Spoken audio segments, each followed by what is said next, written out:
Hey, welcome to my channel. I'm Elma. Thank you so much for joining me for this long-awaited, updated filming setup video. I know I've been teasing it for a while. A whole bunch of you have been asking me, when are you bringing out this video? You've been talking about it for like damn near 3 months at this point.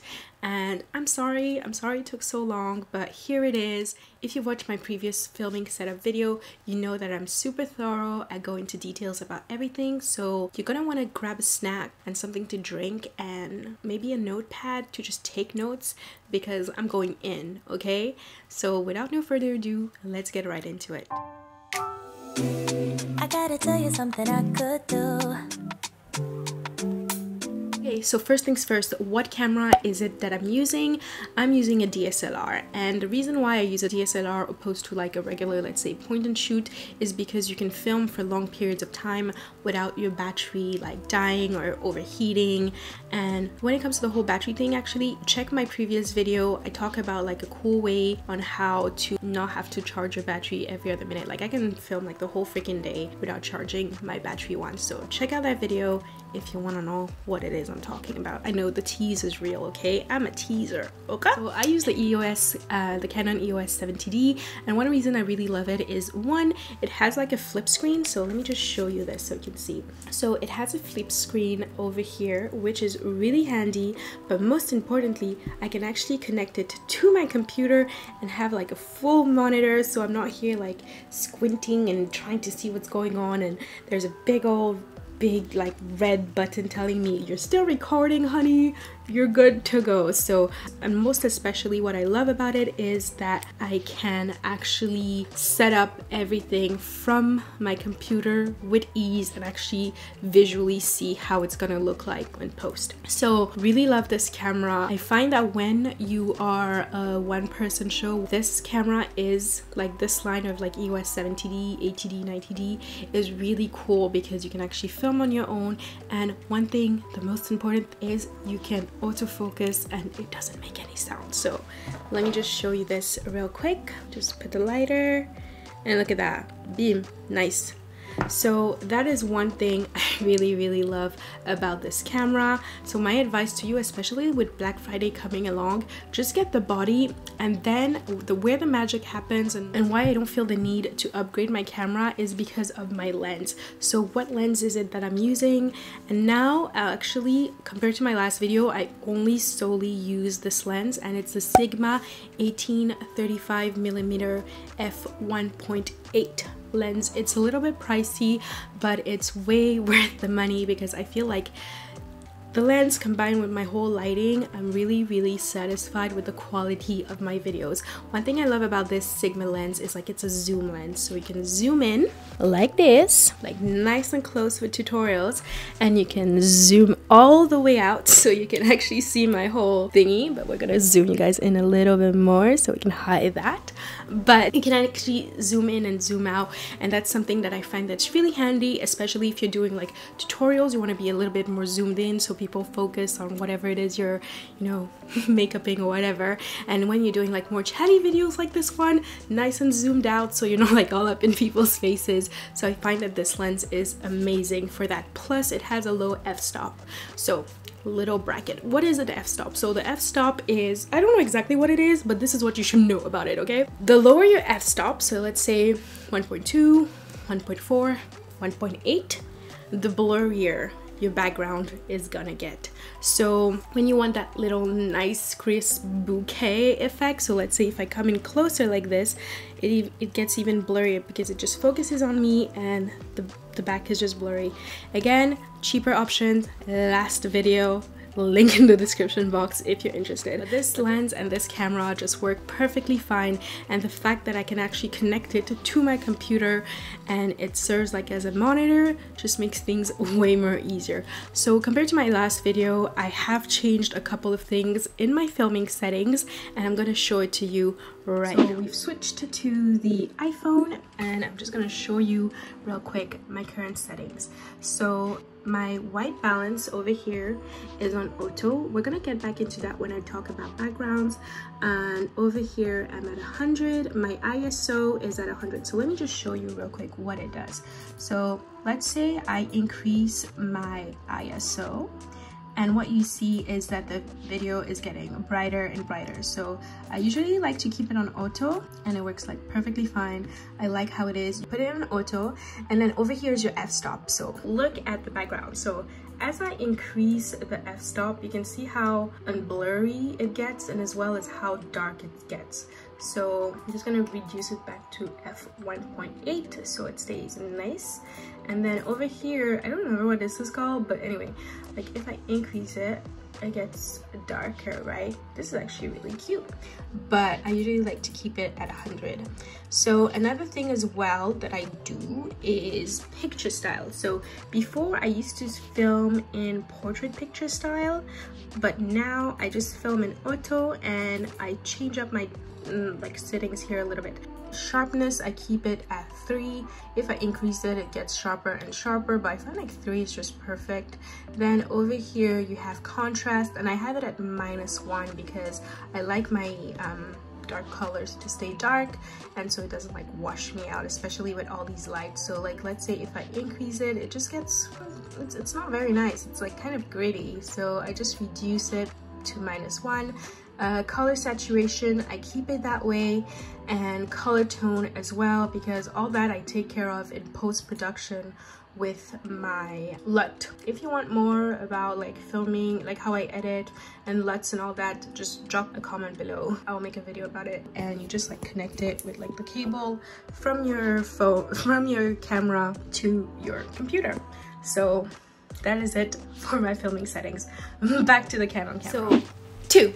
My lighting. Yes, my lighting has changed, and for the better. I'm so happy right now about how my lighting is, because unlike before, I don't feel like I'm all mushed up in like some kind of box or something, because the soft boxes, although they are very nice, don't get me wrong, I did 2 for 3 years with soft boxes and it was amazing, but the thing is they take up space, and we're leveling up. And one of the really good things I got now are panel lights, and I got a ring light again, because I cannot do without a ring light.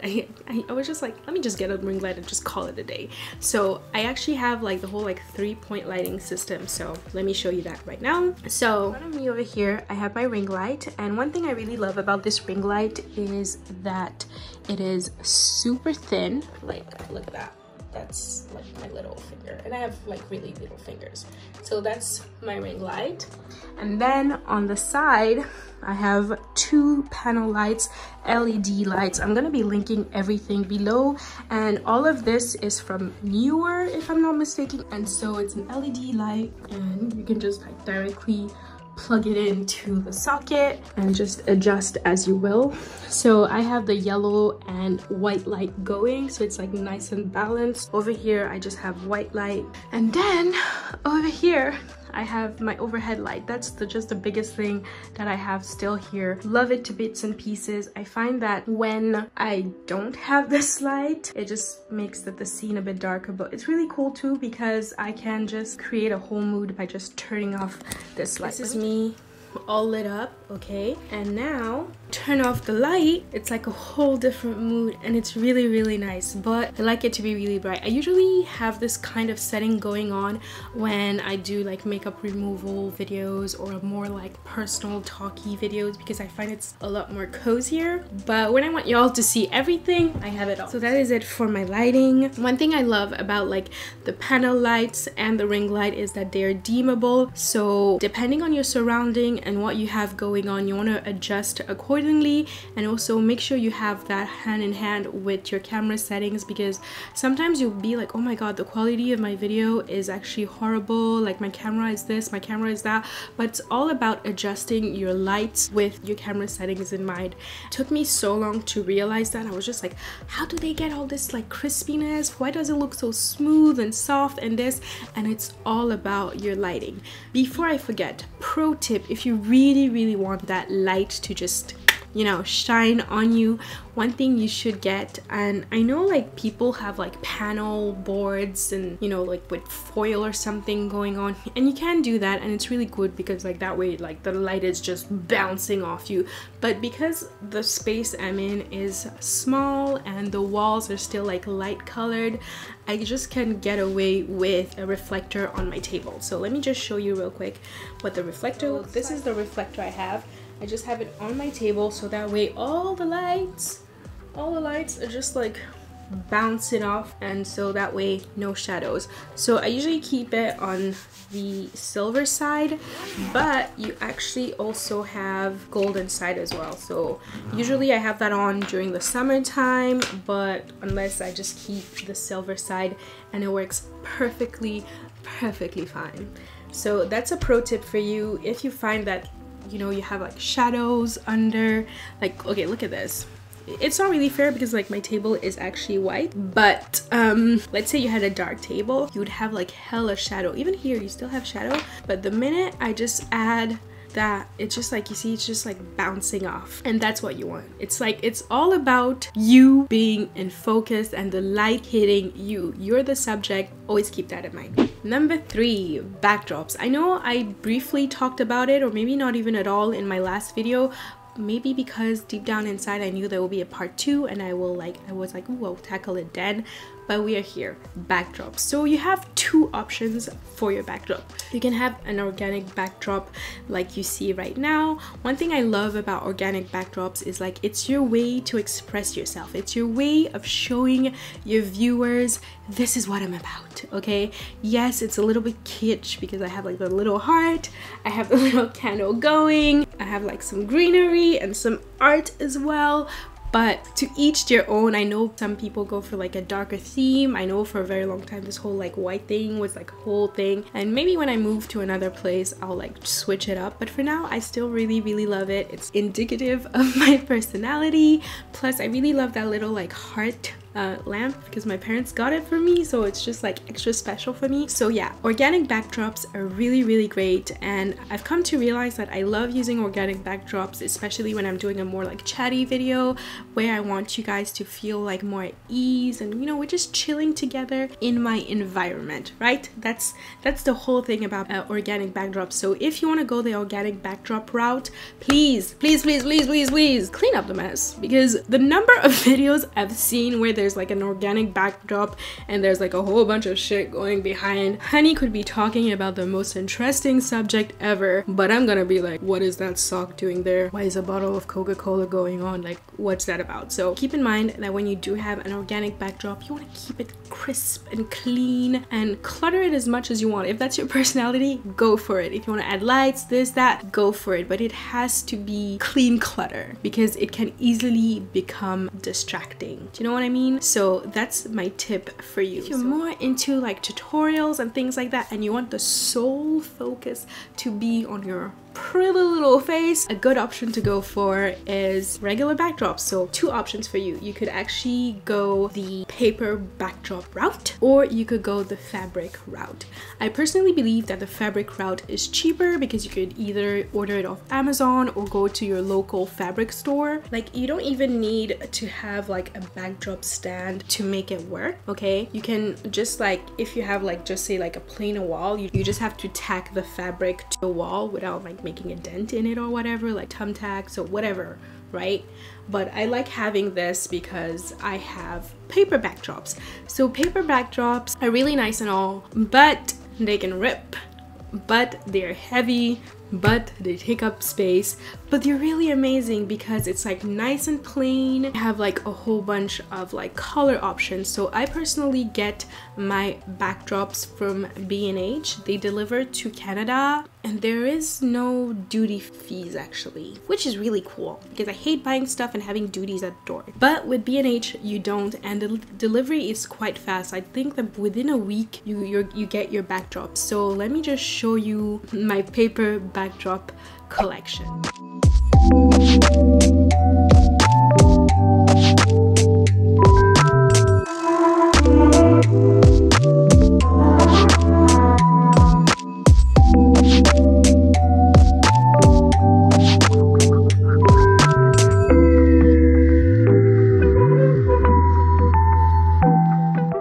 jumping in with this blue background, I just want to show you something that's really important that you don't have to neglect when thinking of going for a really colored background. Is right now it looks good and everything, but when I turn it around, and I'm going to show you what it looks like, you're going to see that the color is way off, and that is why you need a gray card of some sort. So this one I got from Newer. It'll be linked in the description box as well. And what this is for is so that you can recalibrate the color of your camera so it's the most accurate possible. So I'm gonna show you real quick what it looks like right now without me doing anything to it and just filming it on auto as I usually do. See, I look orange AF.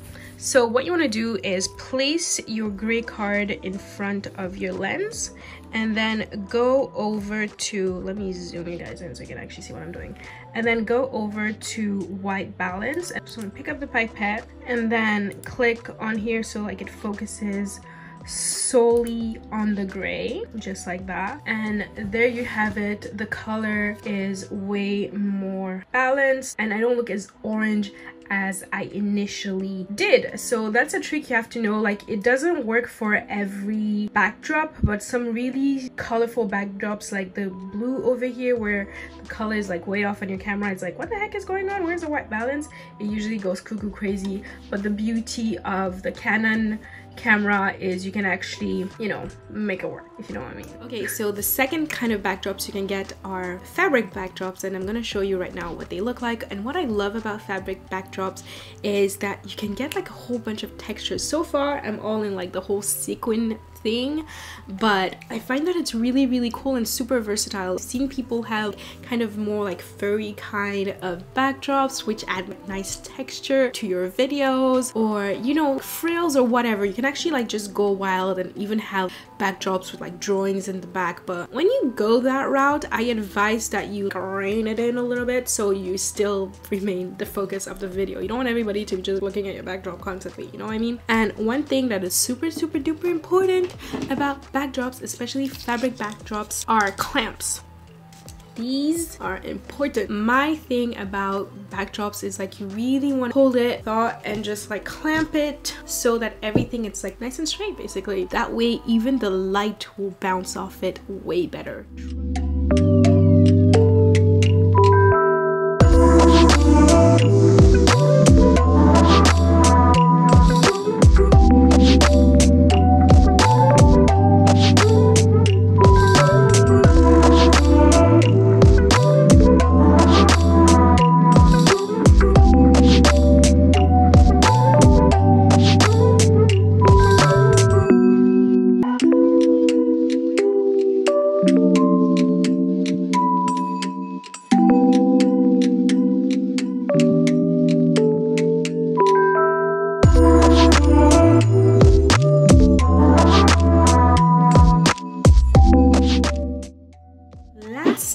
But definitely not least, sound. I cannot stress this enough. Sound is important, okay? You don't need to invest in a mic like this. There are other really good mics, like lapel mics that you can directly connect to your camera so you have like a better sound. And even just record using a record tool on your phone. Just switch that on, have that close to you, as close as possible to your mouth without it being a hindrance and you hearing all the quicks and quacks going on. But have that and then sync it to your camera so like the sound is better, because the sound from the camera itself is not the best. I'm gonna do a little test right now so you can hear how it sounds like from the camera directly. So normally if everything is going well, right now you can hear me and it's the sound coming from my camera. So this is me just talking regularly at the same place where I was sitting before, and the sound is coming from my camera. And it's honestly not the best. It's really not, because afterwards in post you have to play with everything and it's the most annoying. Whereas when you have like an external mic that you plug into your camera, one, it's closer to you, and two, the sound quality is usually better. Now let's switch to the mic because I don't want to keep this going for way too long, but we're back to good sound.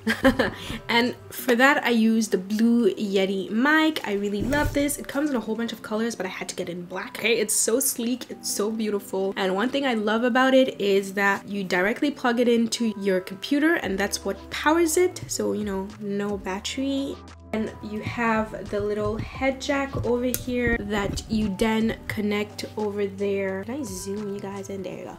That you can then connect over here to the mic part of your camera. You don't even need to synchronize your audio and your video. Before, that's what I had to do with my previous mic, but now it's all in one, no synchronization needed.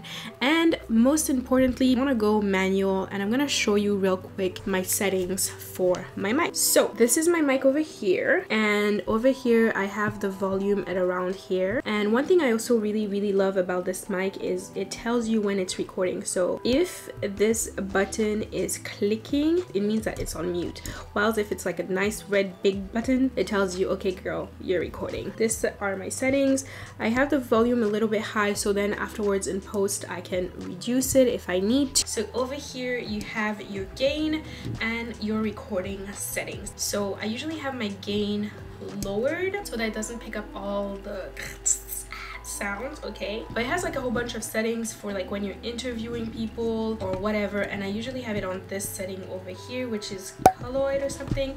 And what that does is, like, when you're talking into the mic, the only sound it takes is what is in front, so aka me. And so you have that set up, but you're not done yet. That is why I really love the EOS utility setup thingamabob, because you can actually really get into the nitty-gritty of your audio recording settings. So I'm gonna show you how you do that. So where you want to go over here to sound recording, and you want to hit settings. Here you want to go to sound recording and you want to click on manual. Attenuator is not an issue, and audio recording levels is where it's at. So right now I'm talking, and as you can see, this is my regular voice, and as you can see it's like hitting a little bit. So over here, so when I'm talking, and if I bring it all the way here, you see how it's like reaching the red, and it's like, girl, the what? Okay, you don't want that, because what that means is after in post, your sound is gonna be peaking, and you're gonna have to play with a lot of correcting of the audio and all that. So what you want, and like that's what I really love, so here you have like your decibels, right, is it shows you when, girl, you've gone too far. Okay, so you just want to talk normally, and you want to bring it down to where it doesn't peak all the way up, and you want it to not go past the 12. So I'm still going down, talking normally. This is, you see, you want it to be around here, so it's still a bit too much. We're gonna bring it down a little bit some more, and look at that, it's not peaking as much. We're gonna bring it down a little bit. There you go. We're gonna bring it out some more, and there you go. You don't want it to peak too much past the 12 over here, because then in post it's just a nightmare to edit, and it just sounds like you're yelling. And the thing is, like, when you keep it that way, the sound stays even, and that way you can either like increase or decrease without it distorting the sound too much. So yeah, there you have it. If this video was helpful, please like this video. Also share this video if you think you know someone who needs this information. Y'all, I'm not stingy with my info, so please don't be stingy with the sharing, okay? Also, if there are any further questions you want to ask, it goes without saying, comment below. If you're comment shy, slide into my Instagram DMs. I'll be sure to reply to you with any extra information you need. And if you like what you saw and you want to see more, please subscribe to my channel. It will mean the world to me. And I just want to say, things are going to be switching up a little bit on my channel. I'm not going to be doing as much like makeup tutorials anymore on this channel. Those are gonna be mostly on my Instagram, because for me it's more interesting to put out content where I'm like more chatty and talking for YouTube, rather than makeup tutorials where it's like, yes, I'm talking, but I'd rather have those on my Instagram. And if I have reviews or anything like that, I'll have them on here, of course. If you just want to stay updated to what it is I'm doing, just follow me on Instagram. That's the best. And yeah, I'm done now. Let's end this video. Bye guys.